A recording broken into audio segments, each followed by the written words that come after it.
Yes, we're good. Okay.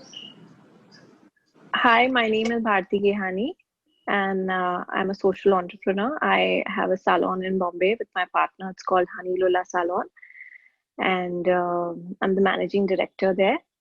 And I handle marketing, PR, social media, and yeah.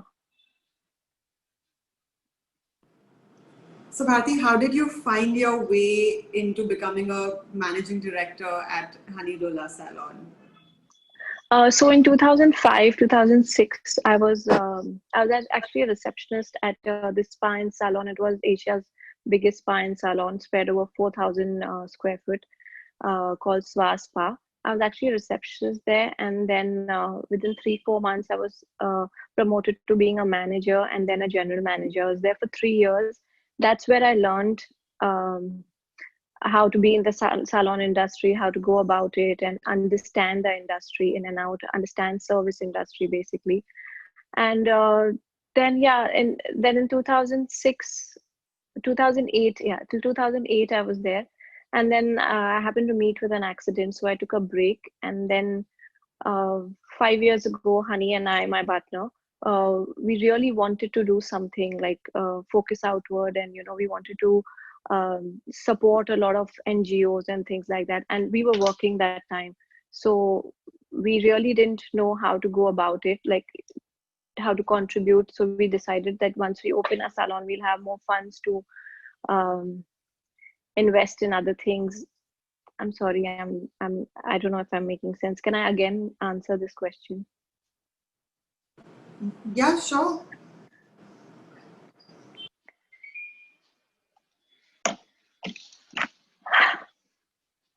Okay.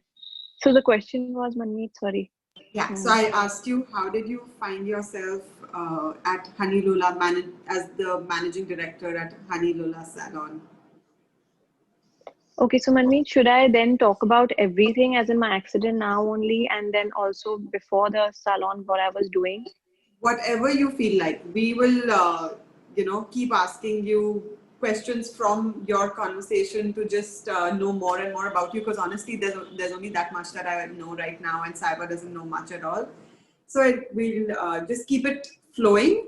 But it's up to you how much, how long you want the answers to be. You can keep them short right now. You can, and as you get comfortable, you can speak for longer durations even then.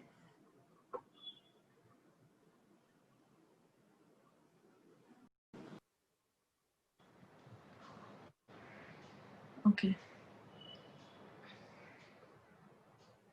So I was born and brought up in Bombay, and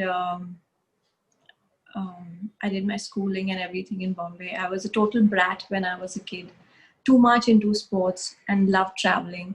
Um, and I always wanted to be an entrepreneur. That was my dream, to be an entrepreneur, have my own business, inspire people.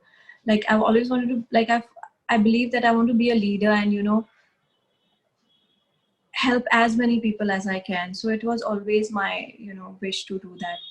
And so I did my college in Bombay, and I started working at this spa and salon in Juhu. It was one of Asia's biggest spa and salons then in 2005, and I was handling a team of 40 then. I joined in as a receptionist, and I guess within 3-4 months I was promoted to being a manager there, and I learned all about the salon and how service industry works. And within a year, I was promoted as a general manager. I worked there for 3 years. It was a great experience, a lot of learning. I understood what PR is and things like that. And in 2008, I was actually traveling. I was in Spain, and that's where I met my boyfriend. I met this guy, and we started seeing each other. I came back to India, and we also got engaged.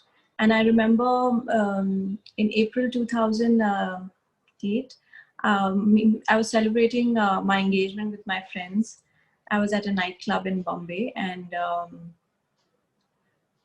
uh, I actually got a call, and I went up. The club was in the basement. I went up to answer a phone call, and there was no railing on the side. So what happened is someone just brushed into me, and I fell straight on my back. The minute I fell on my back, I lost sensation, uh, waist below. And I was immediately rushed to the hospital. And after examining, I had to undergo a surgery, and the surgery went on for 6 hours. And the doctors told me I've injured my spinal cord. And so even after the surgery, I did not get my sensation back. I couldn't move my legs. I basically didn't know where I was sitting. I've, the minute I sat, I was trying to sit after 3-4 days. I remember the nurses were trying to make me sit. I was howling. I didn't know, I felt I was floating, like I had no sensation waist below, no trunk control, because I had a T12 injury, so I don't have trunk support as well. So I always sit with a backrest or something like that. And yeah, and but by then obviously it was very new for me, for everyone in my family, for my friends and everyone. But no one knew what it was actually. We thought it will come back. It takes time. A year, 6 months passed by, a year passed by. I did everything under the sun. I tried physiotherapy, acupuncture. I even tried stem cells. I traveled abroad, showed my report. Nothing really changed. So, that's when I realized I really need to accept what has happened with me. And my fiance was waiting for me for 2 years. But I realized that, being in this condition, I would not be able to give in my 100% to my relationship. So that's when I called off my engagement. I really explained my guy that, this is not what I wanted. And obviously it's happened. I think it's not fair for me to do this to you. And he really took his time, but then he understood where I was coming from. And then we moved on. And that's when I just, I had a very good friend support. Family was always there, and I had the best doctors to my resources. Um, that's when I realized that I really need to move on and get out of this, because I was home for 2 years trying to do all this. I started traveling again. I traveled a lot with my friends then, like getting on the wheelchair and actually taking a flight. And it was exciting. And I realized that, oh, if I just change that one thought in my mind, there's so much I could achieve. And I even remember I searched online, I got my car modified, and then I even started driving. So it was so independent for me to drive, because I always had this fear that, I'm going to be dependent on someone all my life, that thought would really harm me. I didn't want to do that. But that the minute I started accepting things, that this is life now, I could move on. Things really started moving for me. And I still remember there was this one time I was in Dubai with my friend. I was visiting my cousin. We were on the highway. I was going from Abu Dhabi to Dubai. I actually used to get a lot of headaches, and I started feeling so nauseous, and I rushed back to Bombay. I came back and I got myself checked, and I was diagnosed with a tumor, like a brain tumor. It was a benign tumor, and I had to be immediately operated upon.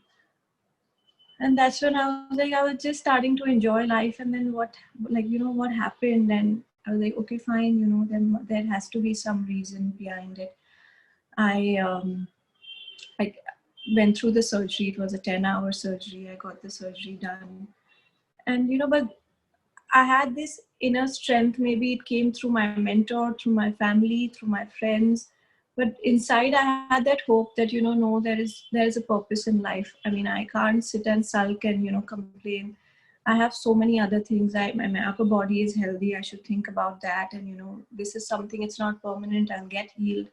And that did happen. I recovered very soon. And again, I was, back on my feet, meeting my friends, going out, traveling. But again, I got my 6 months checkup done. My tumor had relapsed again. So I again had to go through a surgery in 2012 or 13, yeah. And I mean, like I said, every time I just said, okay, God has a bigger plan for me. I'm accepting whatever He's giving it to me, and I'll face it heads on. I didn't want to live a life like a victim, you know. I wanted to set an example for others. I used to think a lot that if I feel low, my family will feel low, and I cannot see that. So for them, I always kept a happy face, and you know, of course, there were days when I used to feel bad that, you know, why has it happened with me? But like most of the days, I was very good, and you know, and I still remember that those days I used to think that, yeah, everything is going well for me now. Like I've recovered, and I'm driving, I'm traveling, everything is going on.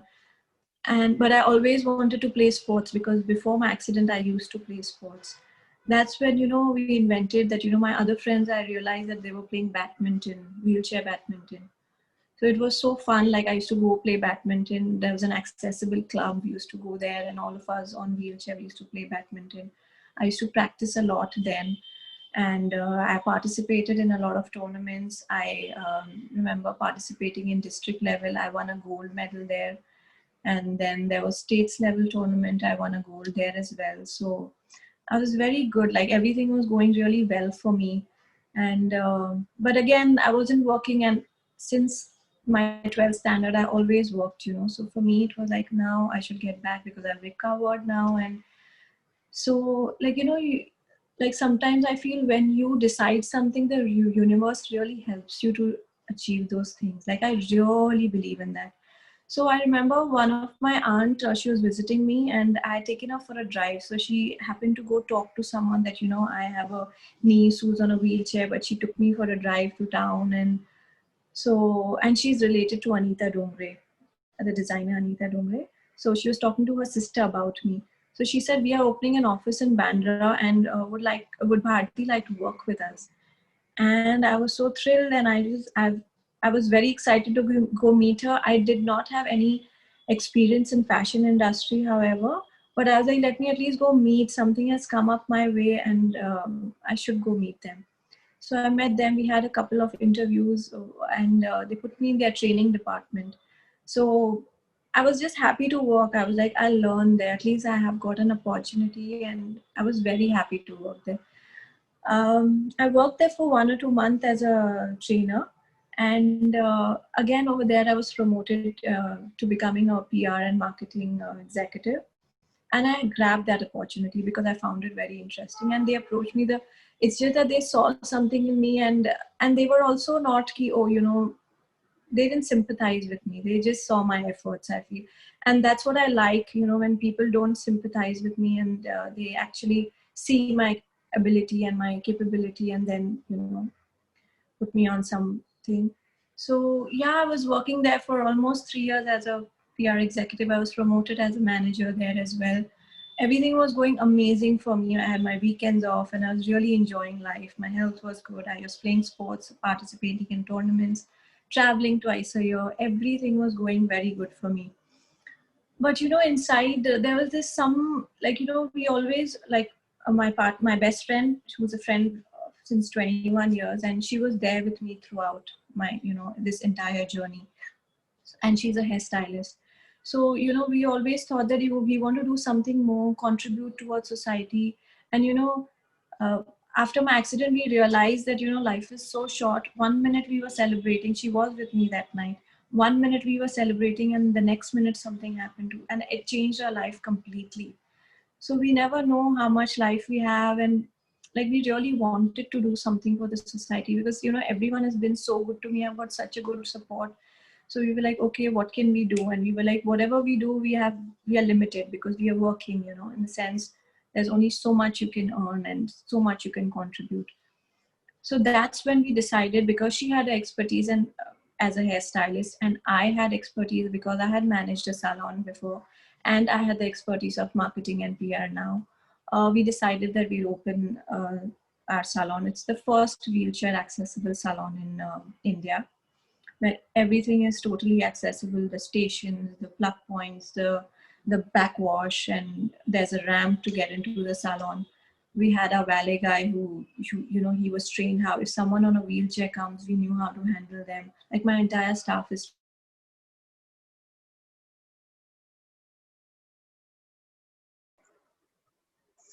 Uh, Pause and contribute. Can you hear me? We just lost you. So you were mentioning that, I don't know, Manu, if you lost her as well, but Yeah, briefly, yeah. At the right? point where you said your entire staff is trained. Yeah. हाँ उतना ही बोला था actually. Yeah. Okay. Okay, great. So we can I don't know. continue Is it going well? really well. The flow, you just spoke in a flow. It's excellent. Okay. Okay.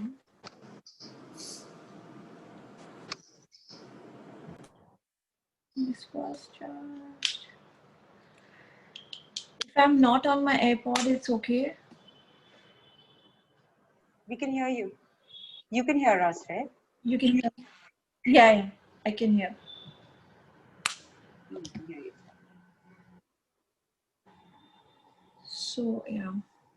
So my entire staff is trained how to handle someone who's on a wheelchair or who has some kind of challenge, physical challenge, and yeah. So it's been 5 years that we've opened this salon, and I love coming to the salon. Like the vibrations are so good, and we play a lot of chants the entire day, and the energy is very calm in the salon.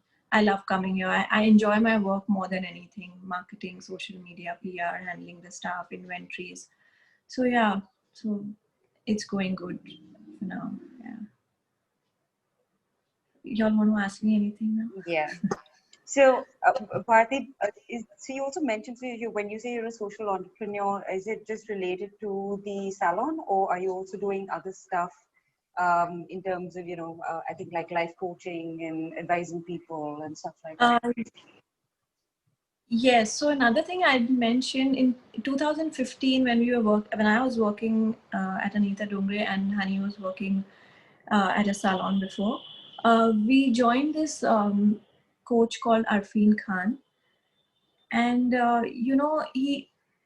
we attended a couple of his programs, and we realized that everyone has a purpose in life. Of course, before that we used to talk about it, but then we realized that he explained us what is a vision, what is a mission in life, and a lot of things like that. And he explained to us, you should focus outward, and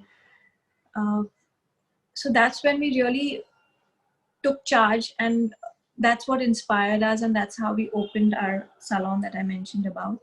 And then I realized that whenever I used to talk to people about my journey, my life, and my experiences, everyone used to get so inspired, and sometimes I used to be like, itna kya, like I'm being very honest here, itna kya. Then my mentor explained this to me. He said, no, you don't know, you are physically challenged, but there are people who are mentally challenged. They are absolutely healthy, but they don't realize what they have in life. And if you can tap that, you're going to make a lot of difference in the world. And why don't you look into it? I said, I always wanted to do it, but like I'm a very shy person. He said, no, it's not about you. Only think about others. It's about them. Like, don't think about yourself. And that's when I was like, okay, if he believes in me so much, and my best friend Honey, she also used to inspire me a lot and tell me, Nanu, you should do this. And so that's when I realized that I should take this up, and if it helps people, and that's what I want. And I thought I want to take it to a bigger scale. So that's when I joined him, and I've learned from him, and I'm a life coach now. And I have given a lot of seminars. I've traveled international. I was in Dubai last year. I gave a seminar there. I've given my TED talk. So the response that I've got from that is very overwhelming. So I look forward to taking this as well to another level. Yeah. It's quite an incredible journey, all the way from the beginning to where you are now. And I'm sure as a life coach, you have so much to share and teach or impart and help the people who would reach out to you for sure. But we'll get into that a little later. I want to ask you, your experience as a life coach. We'll get into that. But first, Bharti, I want to talk about a few things that you mentioned in this. You shared a chunk of your life, and it was like a length of a conversation. So a few things I want to probe into there. You spoke about that it was all about for you to change that one thought, for you to accept and move on, and how did you manage to do that? Like what did you use? What superpowers, your internal superpowers, did you use to change that thought? So, after my accident, I met this mentor. His name is Abdut Shivanan. And we used to attend a lot of shivers. And there he actually used to explain that, you create everything for yourself. And it's how you create your life, that way you'll become. And that's when I realized if I keep sulking, after 5 years I'm going to be there only, and seeing me like that, it's going to impact everyone around me. So that actually really moved me. And then I real and then I kept seeing evidence. The minute I used to shift my thought process, things used to fall for me. Like, like I said, I wanted to be independent always. So I started, like, I didn't look out for getting my car modified, or I didn't even know I could drive, right? So I just said I really want to be independent, because every time my brother is taking me out, or my sister-in-law takes me out, or my friends come and pick me up, I really want to be independent. And that's when I started Googling, and immediately this thing popped up that, you can get your car modified. And in a week I got my car modified. So I realized, I saw evidence there. I realized that, the minute I accepted and I understood that, look, if you want to change, you have to accept things. There's no miracle. I mean, you don't expect a miracle to happen suddenly, but just just accepted that this is life now, and start moving on and see what you can do the way you are right now. You have a good support, make the most of it, because I knew a lot of people in my condition who were still facing a lot of challenges, and I just used to, I lived in that gratitude, always. I think that also really helped me. Gratitude and acceptance. These were the two things that really changed a lot in me. And I started seeing so many evidence, and I was like, oh wow, this is working, and I should stick to this thought process. So yeah, things kept moving for me for good. Yeah. That's so nice to hear. But so, are you trying to say that with the help of acceptance and gratitude, you felt like the universe was just like aligning things for you? So you believe Yeah, that yeah, the universe can put things together for you? yeah. Totally. Like everything, I just changed my thought process that, I want to start traveling, and I could, and it was not difficult at all. Like, believe me, it was not difficult for me to travel. And like I said, then I wanted to start driving. I could do that as well. And um, and a very small incident for maybe others, but for me it was a big one. So, in India you have these wheelchairs which are bulky, and you can't really move them on your own. And that's when I was going to Delhi for hydrotherapy. There's a spine institute there, and I was going for treatment there, and to see if few things could work out. And there I realized that someone was using an active wheelchair. So it's a light wheelchair, and a person can maneuver it on its own. Like, I don't have like, someone doesn't push my wheelchair anymore. So that's what I like, I never liked my wheelchair, because for whatever reasons. And when I went there, I saw this wheelchair, and you actually had to go through a training to get the wheelchair and understand how it works, and how your body should be, and how you can transfer and things like that. It was just a thought that came to me that I'm like my wheelchair. I wish there was a better wheelchair for me. And the wheelchair just popped up in front of me. Like, it had been like 1.5, 2 years that I met with an accident. I never saw something like this. And the wheelchair just popped up in front of me. I took the training while I was in Delhi. And when I came back, I was in a new wheelchair. It was very independent for me, because pushing that whole big bulky wheelchair, it's not easy for me actually. And then I realized that to get a driving license, one should be able to shift on their own into the car. If I would have had the big wheelchair, I could never do it. It wasn't possible. But because I had the small compact active wheelchair, it's called, I can transfer on my own into the car. That's how I got my certificates, and my driving license was approved. So you know what I'm saying? Like, everything started happening for me because I was in Delhi. I saw the wheelchair, and then I realized that I want to start driving. And when I got that process, I got my car modified. And then to get the license, I understood that, oh, this, if this wheelchair would have not been with me, I wouldn't know how to transfer, because before that someone would help me transfer into the car or wherever I wanted to get transferred. And because I had this wheelchair, I could do everything on my own. So yeah, I totally believe that, if your thought process uh, is in a I'm not saying it has to be in a positive direction always, but if you shift your thought process a bit, things really move for you, and the universe really, really, really works for you, for sure. It's been my experience. It's been 13 years, and I only go by that thought. So, Sounds a little bit like intention setting. So you set the intention and then it just comes and works out for you. Yeah, yeah, totally. so you also mentioned about energy and how the salon has this energy that you like and you love coming back to it. Right. And Right. you all play chants there, and I've been there, and I also understand a little bit of what you're saying. But we have to hear more of it from you. But are you able to, like, do you believe that people carry energies, and are you able to sense those energies, and how do you deal with a negative energy versus uh, like if someone's trying to come into your space and damage your energy? If you just want to share a little bit on that. So I'll share this. So when when Honey and I decided that we want to open a salon, I wrote to my HR team and Anita Dongre, that I want to move out, and she was very happy for me, and they all were so supportive. And she said, "Okay, let the fashion week happen. It's in 3 months or whatever. Then you move out." And I respect that. I said that's fine. So 6th April was my 6th April was my last working day at Anita Dongre, and this place was the first place that Honey and I saw. The minute we entered, it was nothing like this, but the minute we entered, it was very small, it was out of our budget, but there was something about the energy where both of us felt that no, this is the place. We did not see anything else. We did not tell our parents also.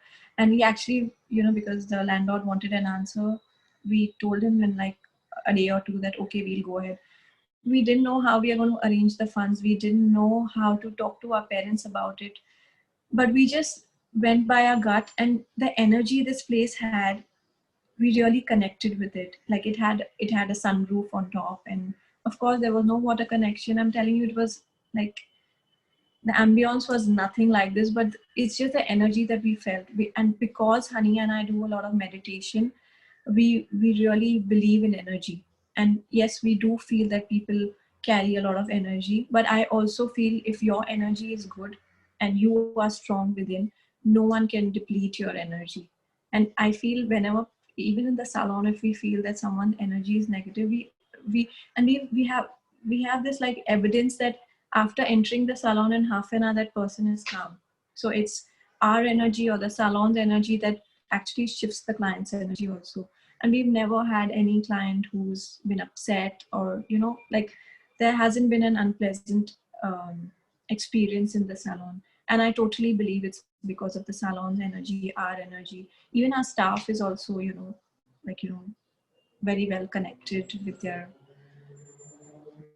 higher self or whatever. But everyone is like that. I feel you meet the right people. Even when it comes to our staff, like we've never had any staff where we feel that, oh, the staff is not good or whatever. Like the energies. So because I feel that we do so much of energy work, we only attract like-minded people and things like that. So yeah. Can you tell us how can one do this energy work to attract like-minded people and to just be in this one frequency? What are the things that one can do? So the main thing I believe is self-discipline. That's what I really believe in, self-discipline. And you just have to be open to I feel a lot of people say that we don't believe in gurus, and I just feel you have to be open and your guru will come to you. Like how I connected to my guru, there was no intention. I met with an accident. Someone came up to me and told me attend his shivir, and I went first day. Second day I did not connect, but the third day till date I'm so connected. It's been 12 years now. So I just feel you have to be open, and self-discipline is one thing. And you really should meditate, and meditation is not difficult at all. If people think that meditation is difficult, it is not. You might not see results the first time, second time, or even for a month, but it's like when you're going in an aircraft and you when you look outside and you see that you can just see clouds, you think that, oh, maybe you're in the same place. But after an hour or two, you again look out and you see you can just see the sky, you can't see anything else. But after 4 hours you reach your destination. That's how meditation is. If you are constant and if you are self-disciplined and if you are open to it, and you don't, like, you don't forcefully do you just be open to it, and you will really see results.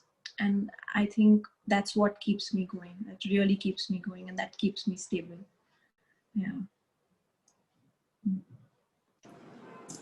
When you talk about self-discipline, what, like, can you share more detail on it? Like, what is it that you follow? Is there a routine that you follow, a way of thinking, you know, practices, So, besides meditation? so when I say self-discipline, I have this end goal in mind. Like, I have this vision clear that in 5 years I want to be here in life. And that's what wakes me up every morning, that no, not that I'm trying to say that I be hard on myself, but I'm so passionate about it that I want to be at so and so place in my life in 5 years. Keeping that in mind, and keeping that in mind that I have a purpose, I need to impact people's life, and I really want to do for others. Uh, that keeps me, going. Like, that's what keeps me in discipline, I feel. And yeah, I wake up every morning at 5:30 or 6:45. There's this meditation we have joined, and it's been a while. We are doing that, and that really keeps me going in the morning. And then just a little breathing exercise. But I tend to do a lot more, get into yoga and all, which I've still not done, but I hope to do that very soon. Yeah. So early morning meditation is what I do. Bharti, how do you deal with, self-doubt? I mean, all of us have it at some point or the other. And, sometimes nothing is wrong with us, but we still doubt ourselves. How do you deal with that in your life, and how do you overcome it? So it's good to have doubts, I feel, and that's how your curiosity increase, I feel. And that's how you get into, so if you have a self-doubt, I feel, don't get stuck to it, but try to accept it. One first thing, like, don't be in denial with it. Once you accept it, when you're in that vulnerable state, you accept things, you can, I don't know how to put it, but like I said, I'm very curious about things. So I just go out, I meet my mentor, or I'll ask someone. There's no harm in asking someone for help, and there is so much out there. And you believe me, the minute you ask for help, there are 10,000 people who come and help you. You just have to be open to that. So yeah, that's what keeps me going. Okay. And so, do you think, I mean, and this is like shifting gears a little bit, oh, do you think that all of these incidents that happen in our life are actually there to teach us something about ourselves, or to take us to for us to discover our purpose in a way? Is there a reason why these things happen the way they do? Yeah, totally. I mean, I would have never thought of doing meditation. I would have never thought of inspiring people. I would have never thought of opening my, maybe I would have thought, but wheelchair accessible salon, like, I feel, so when I met with an accident, I could not go to any salon because everything was on the first floor. There were 2-3 steps, or even if I used to go to a salon, the workstations were so high, like I couldn't see myself in the mirror. But now I feel that for someone like us, going to a salon, maybe it's very normal for other people, but for someone like us coming to a wheelchair accessible salon where we don't have to think twice, even the bathroom is accessible, backwash stations are movable, there's no footrest that could hinder you. So I just feel it's such a good feeling. Like, I felt so relieved. Like, I feel so good when I come here. I groom myself. So I feel, and I just feel that I can do that for other people as well, So that really, I feel, if I wouldn't have met with an accident, I would have not realized it at all. And again, even the entire the life coach thing, I just feel if I can set an example for other people, why not? Whereas before my accident, I don't think I would have done anything like that. I would have been happily married somewhere and living my life, traveling. And I think this accident, I mean, I'm not trying to say that it's good that it happened with me, but I feel it has, like, I realize my purpose now. Yeah.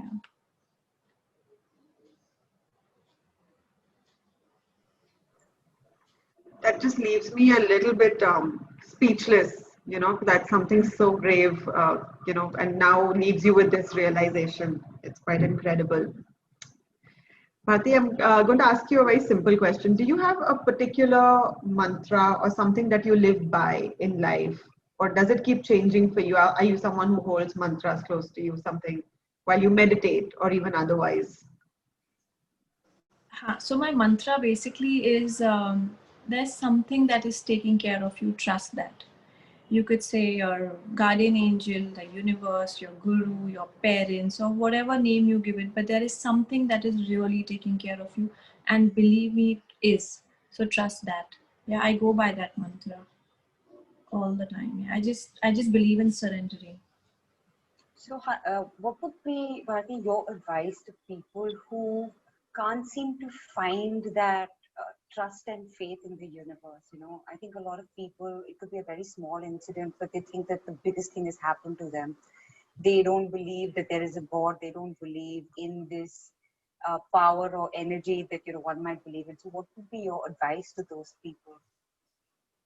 So, I would like to say the minute you feel that your life is about you, things might not change for you. The minute you think that your life is for other people or for the world, things will really change for you. Like that's what kept me going. Like I never thought that, oh, I just want to be and just sit in one place and people will help me. I have a caretaker. No, I always thought if I am happy, it's making so many other people happy. And in turn, I will internally feel happy seeing others happy. So that's what I would like to tell people, that the minute you remove that I, a lot of things inside you will change. Like the minute you start focusing outward and thinking about people, or you start empathizing with people. I'm not saying sympathize, you need to empathize with people or see other people, where they come from.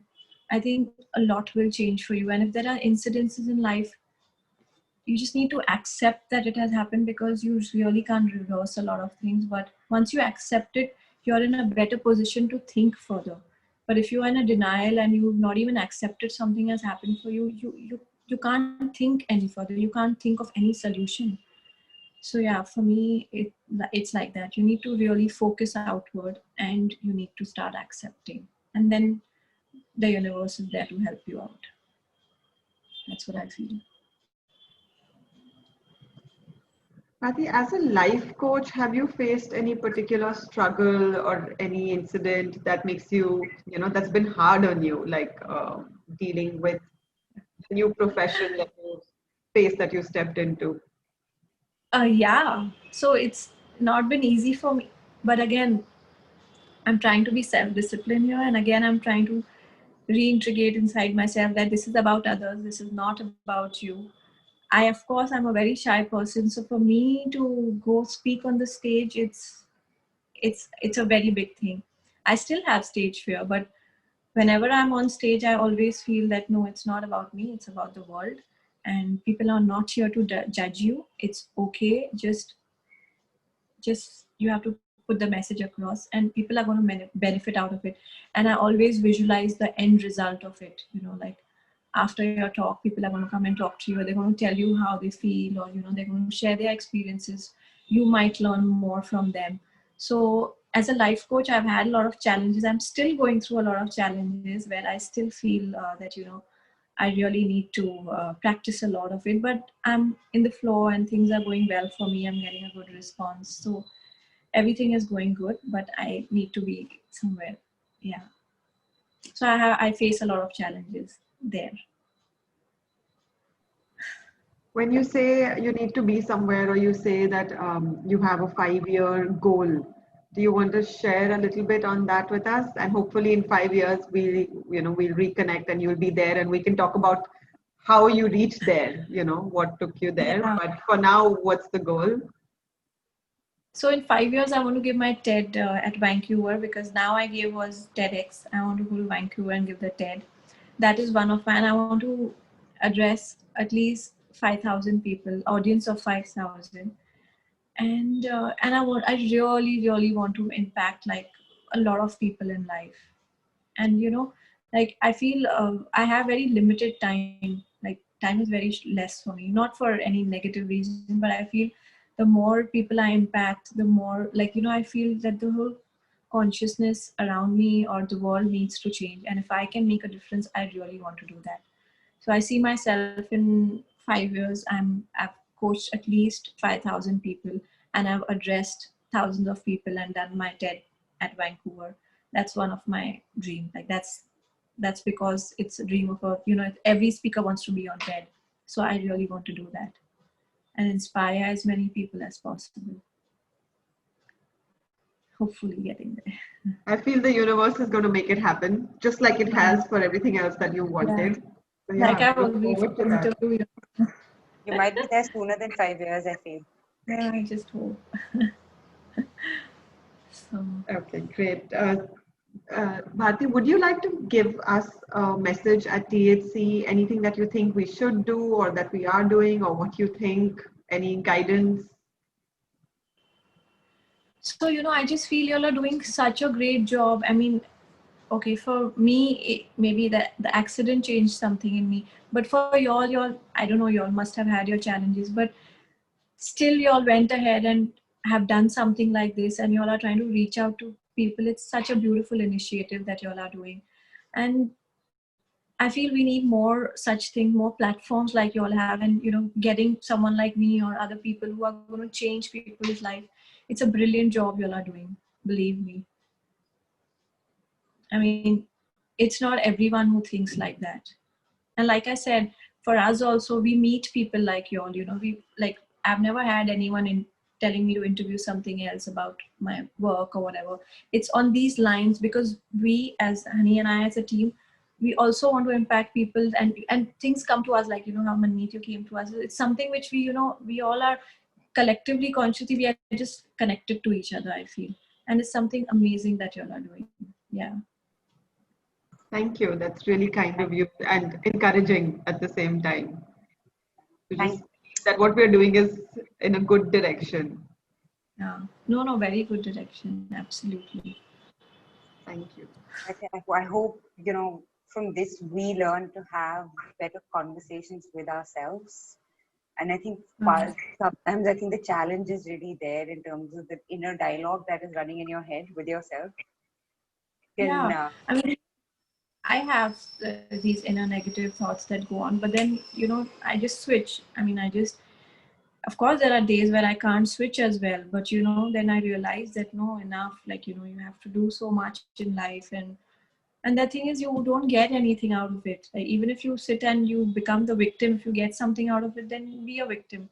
But I don't think you get anything out of it. So I just, like, for me, I don't want to be remembered because I'm on a wheelchair, like I've mentioned before. I want to be remembered for the examples I've set, like, in spite of whatever challenges someone has, like maybe physical challenges, mental challenges.